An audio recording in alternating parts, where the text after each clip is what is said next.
What would it feel like if one night passed for you, but years passed for everyone else? Not in a dream, not in a story, not in a thought experiment that lives only on paper, but in the real universe, allowed by the real laws of physics. Because tonight, we are stepping into one of the strangest truths in all of science. Time does not pass equally for everyone, and if you move fast enough through space, the world you leave behind can begin to move away from you, not only in distance, but in time. So let the day soften, let your breathing slow, let the room around you grow quieter, and stay with this for a moment. If your journey lasted only hours for you, but years for Earth, what would a return even mean? Now let's begin. At first, time feels simple. It is the most ordinary thing in life. Morning becomes afternoon, afternoon becomes evening, a second becomes a minute, a year becomes a memory. And because this happens so reliably, we assume time is the same for everyone, the same pace, the same rhythm, the same invisible current carrying all lives forward together. But the universe does not work that way, not completely, not once speed becomes extreme. At everyday human scales, time behaves kindly. It hides its deeper nature. It lets clocks agree closely enough. It lets days feel shared. It lets the world seem synchronized. That is why relativity can feel so shocking. It does not introduce a strange new universe. It reveals the one we were already living in. Imagine this. Two people stand together beneath the same sky. They set their watches at the same moment. They say goodbye. One remains on Earth. The other leaves in a spacecraft.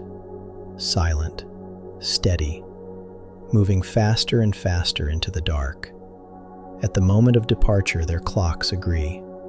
Their lives still seem joined. Their future still seems shared, but that agreement does not survive the journey, and that is where time dilation begins. Time dilation means that time passes at different rates for different observers, especially when one of them is moving extremely fast. The faster you move, the more slowly time passes for you relative to someone moving more slowly. That sentence is easy to say, but it is much harder to feel, because the first resistance comes from the human body itself. Inside your own life, time never feels abnormal. Your heart still beats. Your thoughts still arrive one after another. A sip of water still feels like a sip of water. A minute still feels like a minute. That is one of the great surprises of relativity. You do not feel your own time slowing. You live it, naturally, smoothly, without alarm. Imagine this. You are inside that spacecraft now. No roaring engines, no dramatic shaking, just a deep mechanical calm, a low hum of systems, a steady line of travel. Outside the window, the stars have begun to sharpen. Ahead of you, light feels denser. Behind you, darkness has already changed color. Inside the ship, nothing seems broken. Nothing feels distorted. Nothing whispers that your relationship with time has changed. And yet it has. This is why time dilation is so unsettling. The change is real, but it does not feel theatrical. It happens beneath experience before it announces itself through consequence. At slow speeds, the effect is tiny, so tiny that everyday life never notices. If you walk across a room, time dilation exists, but it is unimaginably small. If you board a plane, it still exists, but remains microscopic. Even astronauts feel only a trace of it, not enough to turn life into science fiction, but enough to be measured, enough to prove the rule is real. That matters, because time dilation is not fantasy. It is not poetic science. It is measurable physics. Real clocks have shown it. Atomic clocks flown on airplanes have shown it. Satellites have to account for relativity every day, or systems on Earth begin to drift. The universe is not asking whether we like this rule. It is already using it, and that is what makes it so beautiful. The truth is not dramatic because someone imagined it. It is dramatic because reality itself turned out to be deeper than intuition. For a long time, people imagined time as universal, a single invisible master clock, one great rhythm in which all events unfold. Newton himself described time as something absolute, something flowing evenly everywhere, the same for all observers, the same for Earth, the same for the stars, the same for you. And for ordinary life, that model feels good enough. It matches instinct. It matches common sense.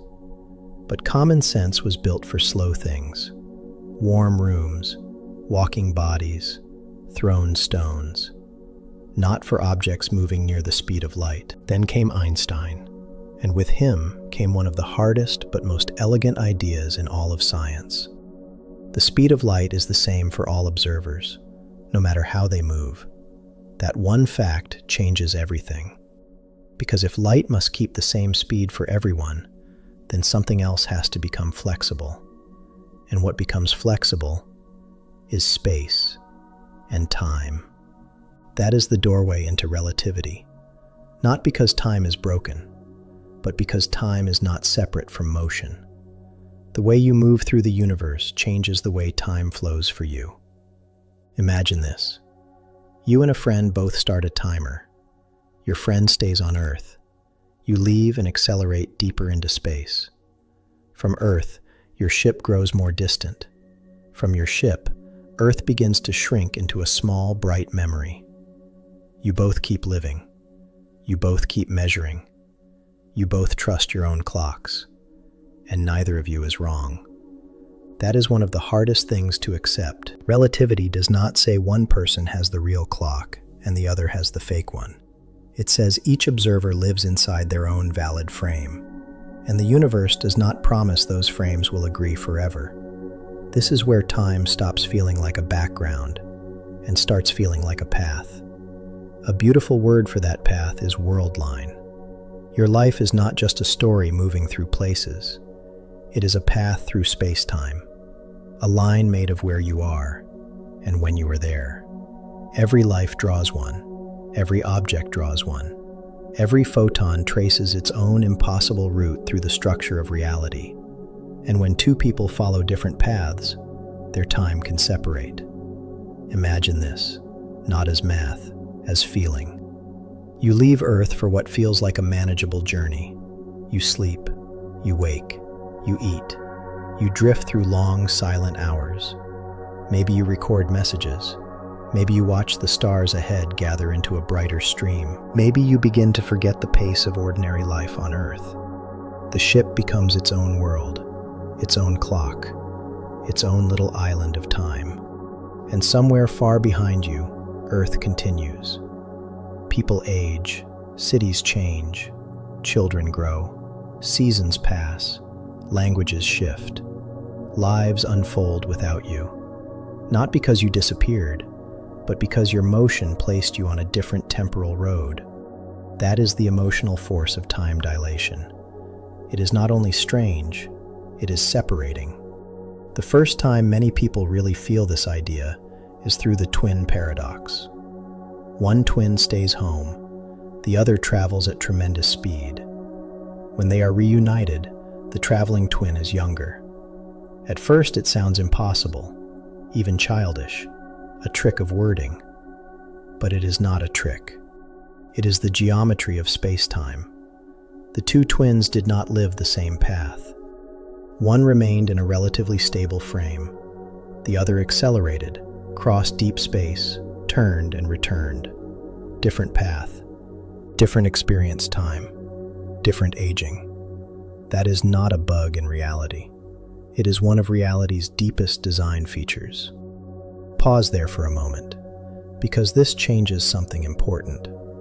Time is not a universal river carrying everything equally. It is not a background sheet beneath events. It is bound to motion, to gravity, to paths, to the structure of space-time itself. And once you accept that, something else begins to loosen. The idea of now. Right now feels obvious, immediate, shared. You assume that what is happening for you now belongs to a common present. But relativity complicates that too. Observers moving differently do not always agree on what counts as happening at the same time. That means simultaneity itself begins to soften, not because truth disappears, but because the universe is more relational than absolute. Imagine this. Two distant stars emit flashes. One observer says the flashes were simultaneous. Another observer, moving differently, says one came first. Which one is correct? In relativity, the answer is not as simple as instinct wants it to be. There is no single cosmic referee standing outside space-time, handing out one universal now for everyone. There are only frames, relationships, signals, light, motion. This is one of the most unsettling and beautiful things in all of physics. The present feels sacred to the human mind, and yet the universe treats it with more flexibility than we do. But there is comfort in that too, because the deeper you go, the less the universe feels random. Not more random, more precise, more structured, more subtle. Time dilation is not chaos, it is law. A calm, exact law hidden beneath the surface of ordinary life. Imagine this. Inside the spacecraft, your own time remains intimate. A breath, a glance, a sentence, the slow passing of thought. Everything still feels close, measurable, human. But outside, the wider universe has entered a different rhythm, and for the first time, you begin to sense something profound. Maybe time is not one shared current after all. Maybe it is many currents, moving side by side, sometimes nearly together, sometimes quietly separating in the dark. That may be the softest way to say it. Time belongs to paths. And this is only the beginning, because if time can slow, if clocks can separate, if the world you leave behind can age at a different pace than you do, then we are already standing at the edge of something much deeper. Not just what time is, but what motion costs, what return means, what it would feel like to come home and find that home has moved on without you. In the next part, we go deeper into that separation. We'll move from the idea of time dilation into the lived feeling of it. Clocks drifting apart, journeys that stay short for one person and long for another, and the quiet sadness of a universe where distance is not the only thing that can separate two lives. For now, rest with this. Time is not broken. It is not arbitrary. It is not unreal. It is simply more flexible than the human day ever taught us to expect. And if you move fast enough through space, time begins to answer. Now we move deeper into the strange part, because once you accept that time can slow, another question begins to rise. What does that actually look like in a life? Not in an equation, not in a clock on paper, but in the lived shape of a journey. Imagine this. You leave Earth for what feels to you like a short mission. Not easy, not casual, but finite, understandable. A journey with a beginning, a middle, and a return. Inside the ship, your days still feel like days.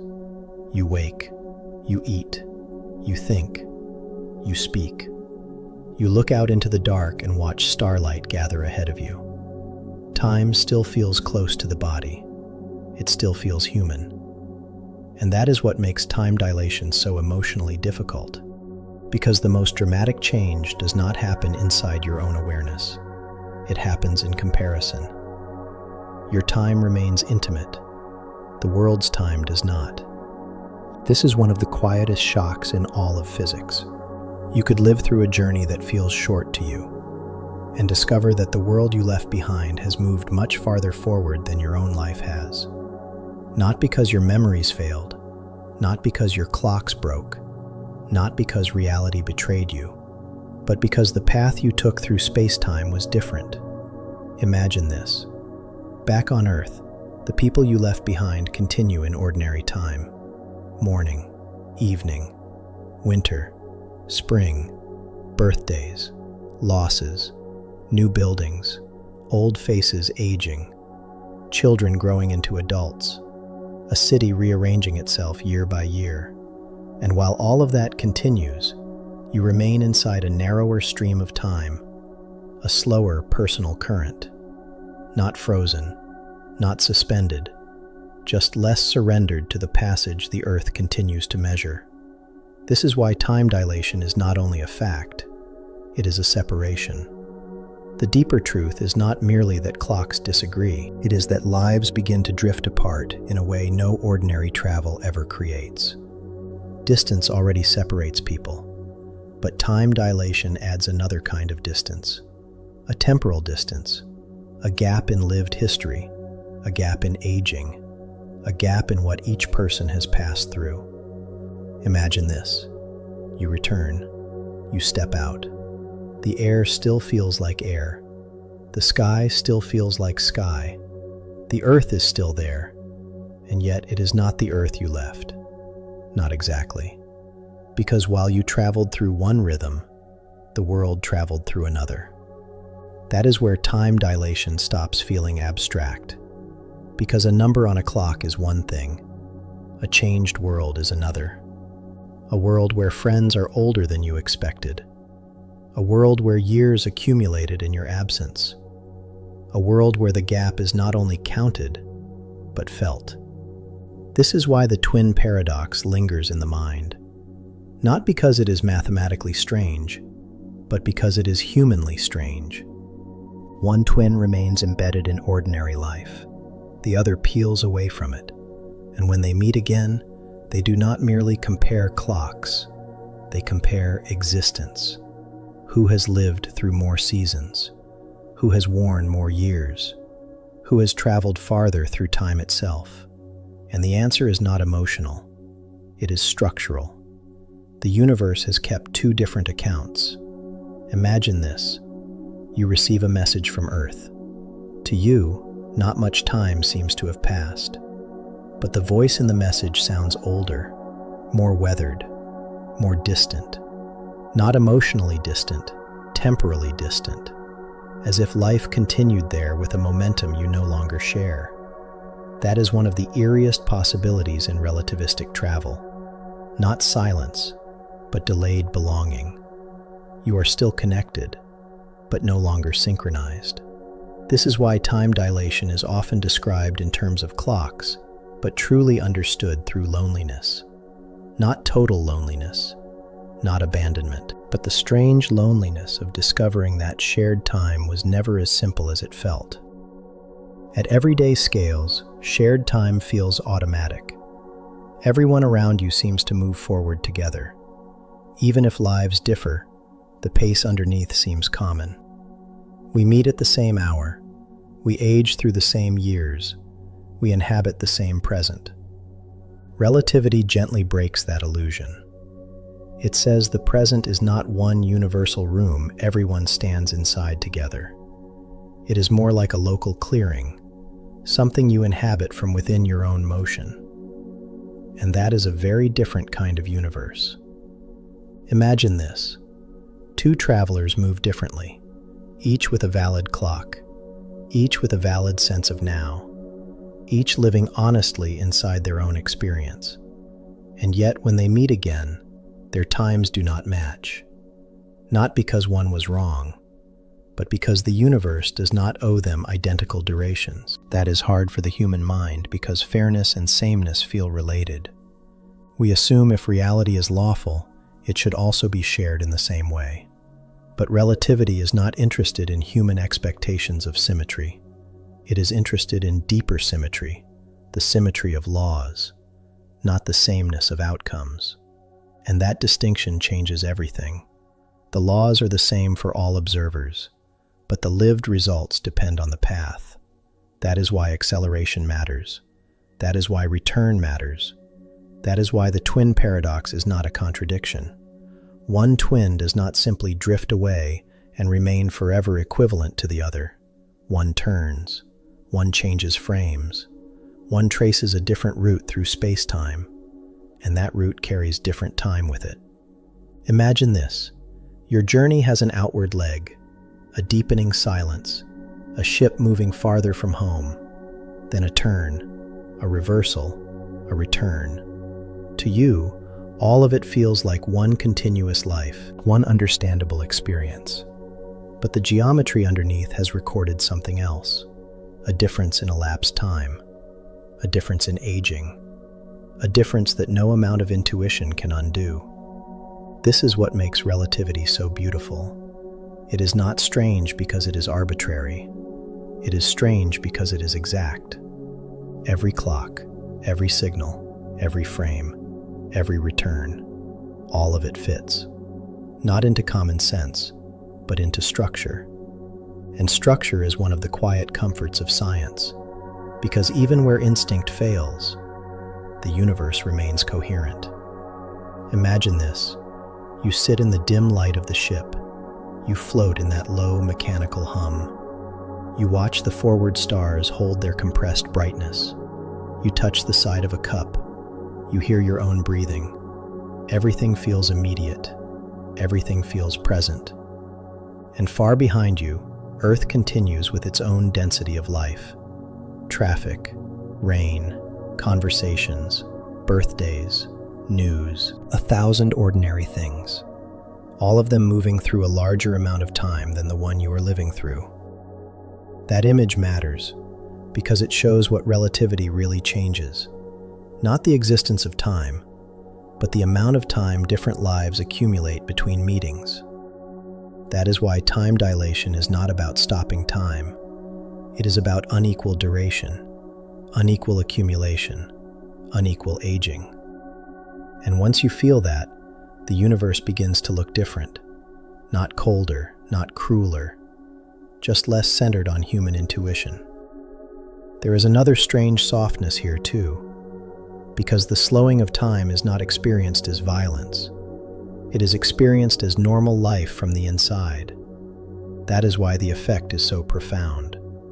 The universe can alter something as deep as aging without causing you to feel broken while it happens.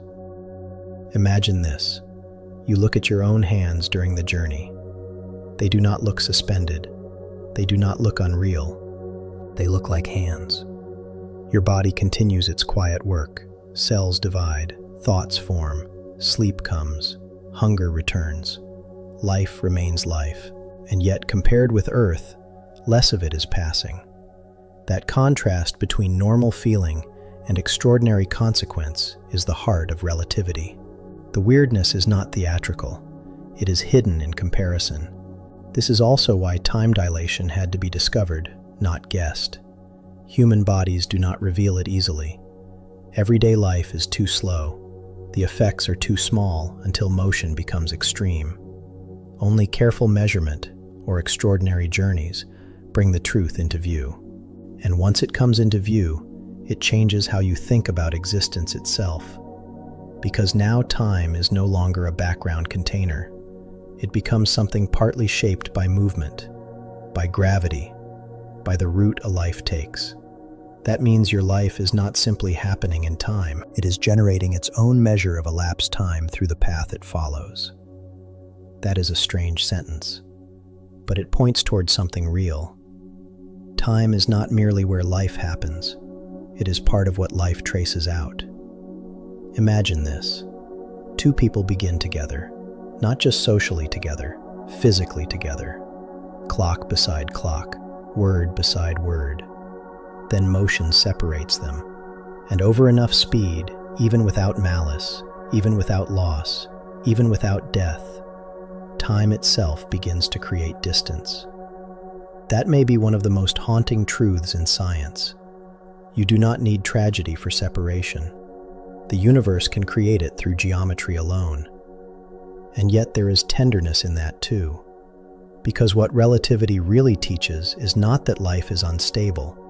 It teaches that reality is relational. That what you experience depends on how you move. that existence is not flat beneath us. It has depth, it has curvature, it has consequence. In the next part, we move even closer to the emotional center of this idea.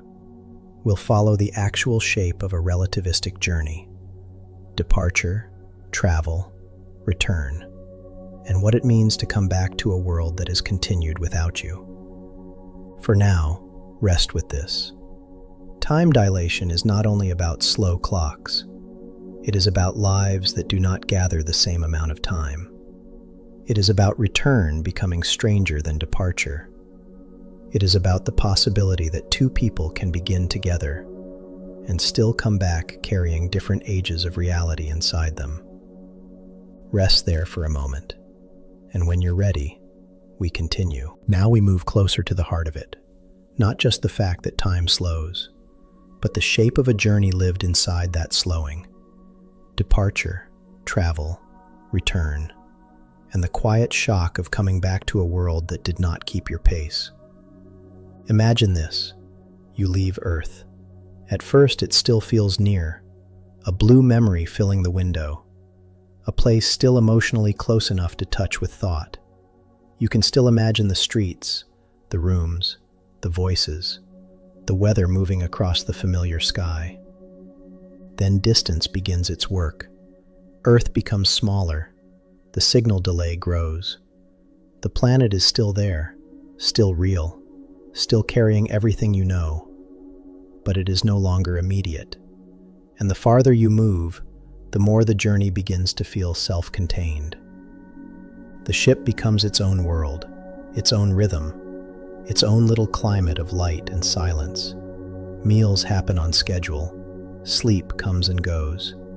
You mark time by routine, not by seasons, not by the movement of cities, not by the aging of trees or people or streets. And that matters, because once ordinary earthly cues disappear, time begins to feel even more local, more personal, more sealed inside the life you are living. Imagine this. You wake inside the ship and for a moment forget how far you are. Everything around you is familiar now. The walls, the dim instrumentation, the gentle machinery, the hush behind every sound. You move through the same space.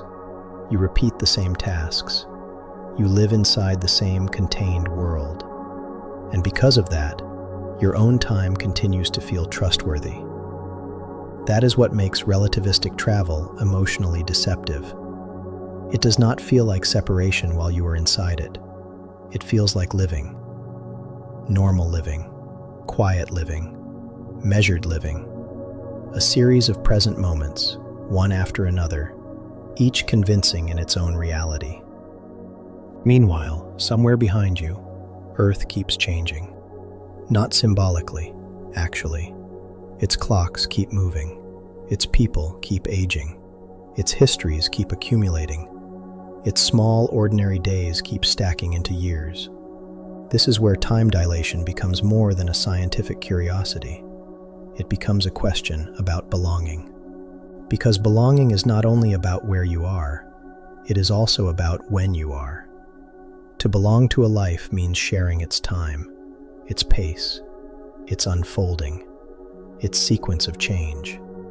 And if enough time gathers elsewhere while little gathers for you, then return becomes stranger than distance alone can explain. Imagine this. You think of someone you left behind. At first, the thought is simple. You imagine them as you knew them. The same face, the same age, the same ordinary gestures, the same voice waiting somewhere in memory. But memory does not age with the person, and that is one of the saddest hidden truths in a relativistic journey. The person in your mind may remain still, while the person in the slower world continues forward without you. So even before you return, a quiet asymmetry begins to grow. You carry one version of them. Reality carries another. This is not only true of people, it is true of places. The Earth you remember is a timestamp, a world preserved in your own clock. But the actual Earth continues becoming itself without pause. New buildings rise, old ones disappear. Children become adults, adults become old. Ideas shift, lives close, lives begin. And the longer the difference grows, the more return stops being simple arrival. It becomes re-entry into a time that did not wait for you. Imagine this. Your journey is almost over. The ship has turned. The dark ahead now carries the promise of home. Signals from Earth arrive more often. Its light grows less abstract. Its place in the window becomes meaningful again. You feel something close to relief, the shape of return, the comfort of coming back. But beneath that comfort, something else is waiting. Not danger, not disaster, just difference. Because while you have been moving through your own measured stream of time, Earth has been moving through another. And when those two streams meet again, they do not meet as equals. They meet carrying unequal histories. This is why the idea of return matters so much in relativity. If there were no reunion, time dilation would remain easier to keep abstract. But return forces comparison. Return forces clocks side by side. Return forces lives side by side. And that is where the truth becomes impossible to ignore. Imagine this. You step onto Earth again. Nothing dramatic happens in the sky. No grand sign appears. The planet is still a planet. Air still feels like air. Gravity still feels like gravity. The ordinary world does not announce how much time has passed within it. But then the details begin. A face older than you expected. A voice carrying more years. A hand that remembers you, but from further away in time than you are prepared to feel. A street changed just enough to disturb you. A familiar place with a new age inside it. This is the real human texture of time dilation. Not just clocks, consequences. Not just measured difference, lived difference. The tragedy, if there is one, is not that physics becomes strange. It is that strangeness enters the ordinary. It enters reunion, recognition, homecoming, the most human moments. Imagine this. Someone says they have waited years for your return, and to you, the sentence feels impossible. Not emotionally impossible, structurally impossible. Your body does not contain those years. Your memories do not contain those years. Your private flow of life did not collect them, and yet they are real. They exist in the face in front of you, in the changed world around you, in the calendar, in the aging of things. That is what makes time dilation such a haunting scientific truth. It does not only change equations, it changes what reunion means. At this point, you begin to understand something deeper. Relativity does not merely say that time is flexible. It says that lives can accumulate different amounts of reality. Not different truths, not different universes. The same universe, but different elapsed lives within it. This is one reason the idea feels so intimate, even though it belongs to physics. Because aging is intimate, waiting is intimate, coming home is intimate.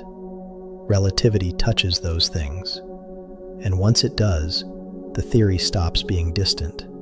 It becomes personal. Imagine this. You sit quietly after your return. The world around you is familiar enough to hurt, not because it is hostile, but because it is both known and changed. You are home. And yet some invisible alignment has shifted. You belong. And yet not in the easy way you once did, because while you were gone, the world continued building time without you. This is not the same as being forgotten. It is stranger than that. You are remembered, perhaps loved, perhaps welcomed, but the timeline itself has moved, and you are stepping into it from a different rate of passage. That is why time dilation carries both wonder and ache. The wonder is scientific, the ache is human, and neither cancels the other. In fact, Each sharpens the other. The more exact the science becomes, the more moving the consequence can feel. And the more human the consequence feels, the more astonishing it is that physics can describe it at all. Imagine this. You and Earth did not break apart through conflict. You did not lose one another by choice. No one betrayed anyone. No disaster forced the split. It happened because motion itself created a difference in accumulated time. That idea is almost unbearably elegant. Separation by geometry, distance by duration, a life made slightly out of step with the place it loves. This is where relativity begins to feel less like a theory of objects and more like a theory of relationship. The relationship between motion and time, between speed and aging, between travel and belonging, between what is lived close to the body and what continues elsewhere beyond it. And yet, for all its sadness, there is also peace in the idea, because the universe is not doing this randomly. It is not playing tricks. It is not violating itself. Everything remains lawful. Everything remains consistent. The separation is real, but it is not cruel. It is the calm consequence of deep structure. That matters, because it means even the strangest part of relativity is still part of an ordered world, one that can be understood, measured, trusted, even when it breaks the heart a little. Imagine this. Two lives begin together, then motion intervenes, then time diverges, then reunion arrives carrying unequal years, and still the universe has remained coherent all along. Not simple, but coherent. That may be the quiet comfort at the center of this whole idea. Reality is stranger than instinct, but it is not chaos. In the next part, we move outward again, because if time can separate lives like this, then another question follows. What happens to space itself? What happens to distance? And why does the road ahead begin to shorten for the traveler moving fast enough? For now, rest with this. Time dilation is not only about clocks slowing. It is about return becoming stranger than departure. It is about carrying fewer years in your body than the world has carried in your absence. It is about discovering that motion does not only move you through space, it changes how much time your life can gather along the way. Now we move outward again, because once time begins to loosen, another question follows quietly behind it. What happens to space? If clocks can separate, if two lives can gather different amounts of time, then what becomes of distance itself? At ordinary speeds, distance feels stable. A road is a road. A city is where it is. A star is as far away as the map says it is. The space between things seems fixed, reliable, unaffected by how you move through it. But near the speed of light, that certainty begins to soften, and the universe reveals another of its strange, quiet rules. The faster you move, the shorter the distance ahead can become. Not in imagination, not as a trick of perspective, but in the geometry of space-time itself. This is called length contraction. And like time dilation, it resists instinct, because the human mind wants one simple world, one set of distances, one shared spatial stage where everything keeps the same dimensions for everyone. But relativity does not preserve that kind of simplicity. If the speed of light must remain the same for all observers, then space, like time, must become flexible. Imagine this. You are back in the spacecraft. The journey has continued. The stars ahead still feel compressed. The sky behind still feels quieter. The ship still carries you inside its small, closed rhythm. And now the road in front of you begins to change, not only in appearance, but in extent. A destination that looked impossibly far from Earth begins to feel less impossibly far from within your own frame. Not close, not easy, but altered, softened, drawn inward. This is one of the deepest surprises in all of relativity. The universe does not only allow your time to differ from someone else's, it also allows the measured distance ahead of you to differ. Imagine this. A star lies many light years away. From Earth, that distance remains enormous. The light takes years to cross it. The map does not change. The numbers hold. But for the traveler moving fast enough, the path ahead contracts. The space between departure and destination becomes smaller in the direction of motion.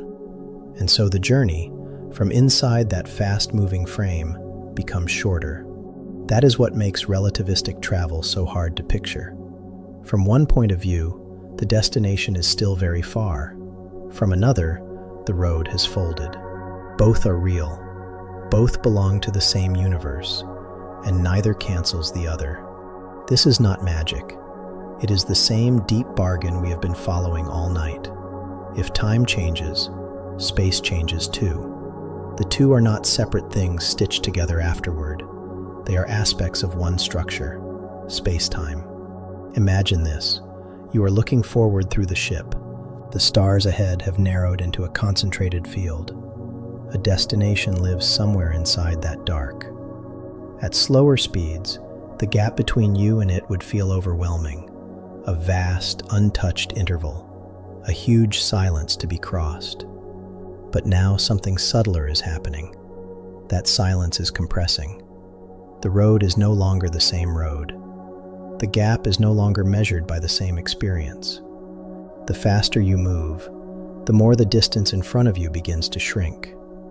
Not because the destination welcomes you, not because the ship cheats, but because motion changes the measured shape of what lies ahead. And there is something almost dreamlike in that. That speed alone could shorten the universe in front of you. Let's take a simple case. Suppose a destination is 4 light years away. From Earth, that remains true. It is 4 light years of space. 4 years for light, a serious distance. But if you travel toward it at a speed very close to light, your own experience of the distance changes. Your time slows relative to Earth, and the road ahead contracts. So the journey inside your frame no longer feels like crossing the same enormous gulf described by those who stayed behind. That is one of the hidden symmetries of relativity. Time stretches. Distance contracts. One yields while the other yields too. And together they preserve the deeper law beneath both. Imagine this. You are not merely moving through space. You are changing the structure of the route itself. The faster your motion, the shorter the measured path ahead.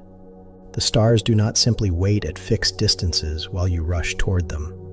The very geometry of the journey bends with you. This is why relativity can feel less like mechanics and more like revelation. It does not just say the universe is large. It says largeness itself is not experienced identically by all observers. Pause there for a moment, because that idea changes something important. We are used to thinking of distance as objective in the simplest sense. Far is far. Near is near. The map is the map.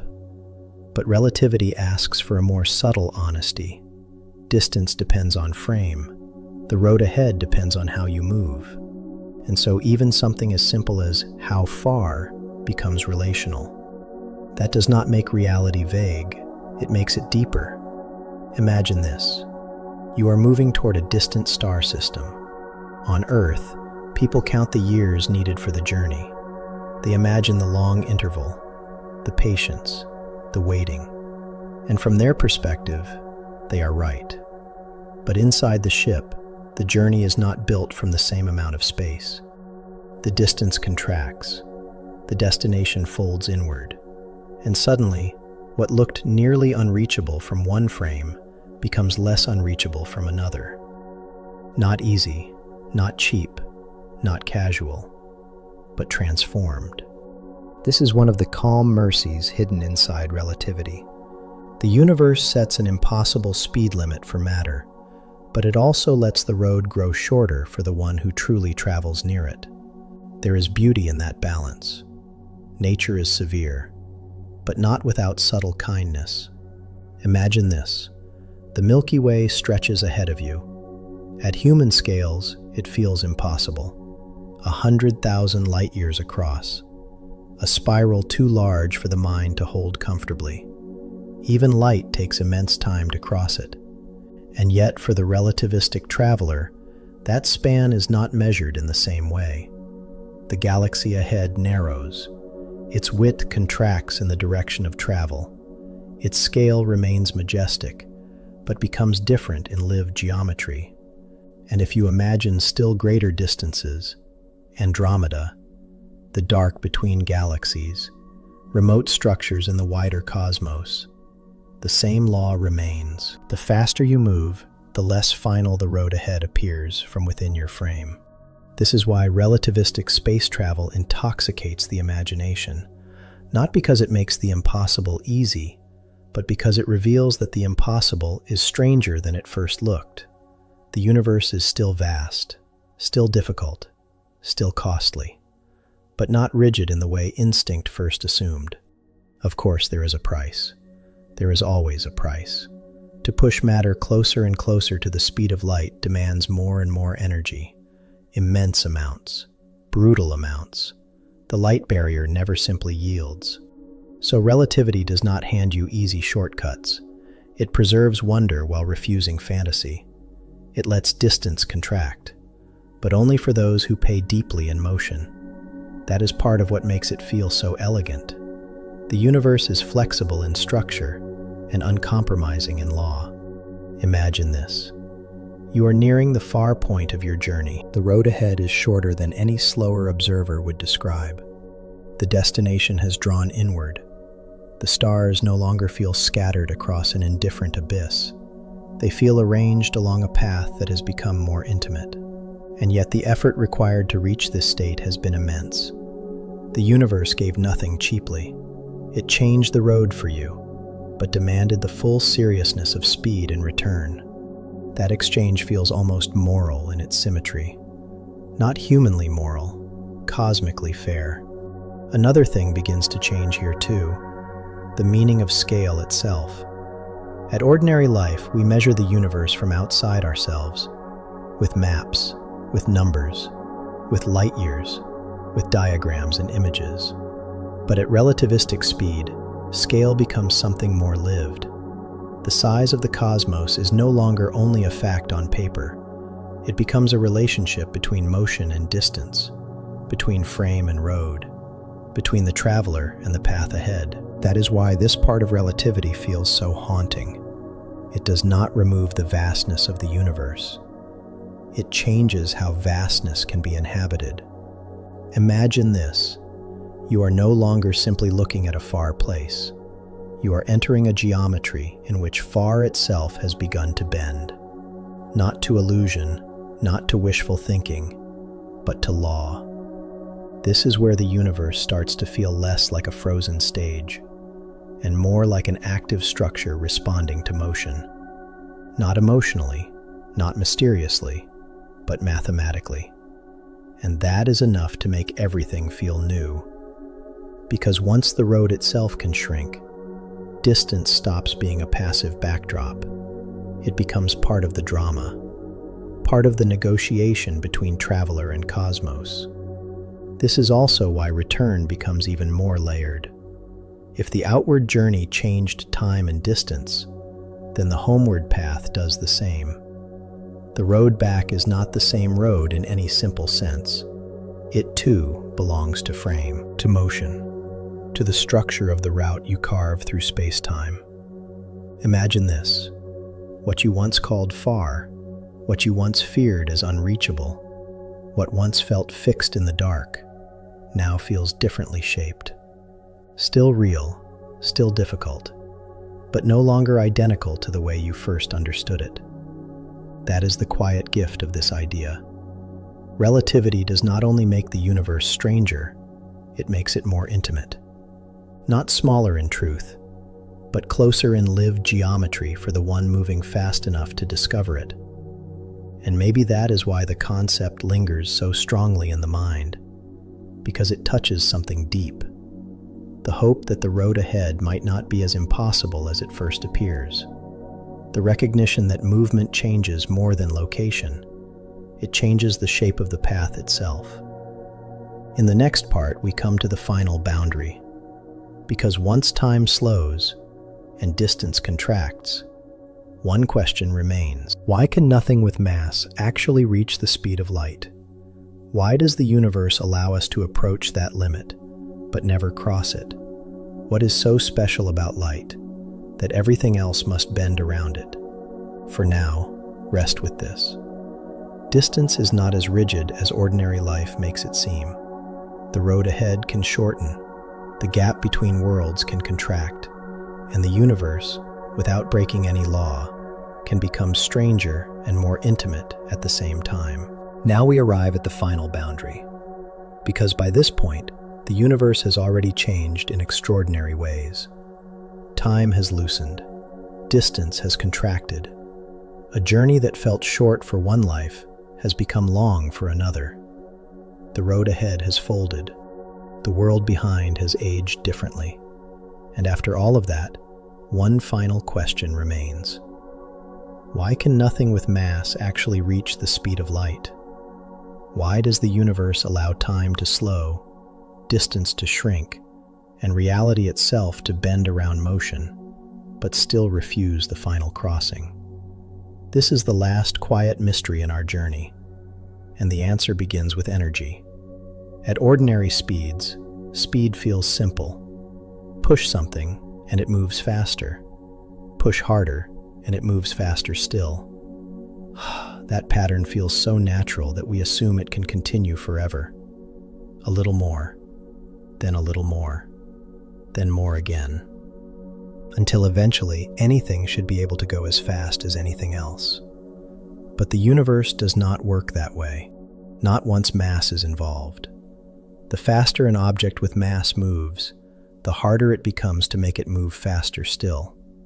Not just practically harder, fundamentally harder. The closer you come to the speed of light, the more energy must be poured into the journey. And that demand does not rise gently.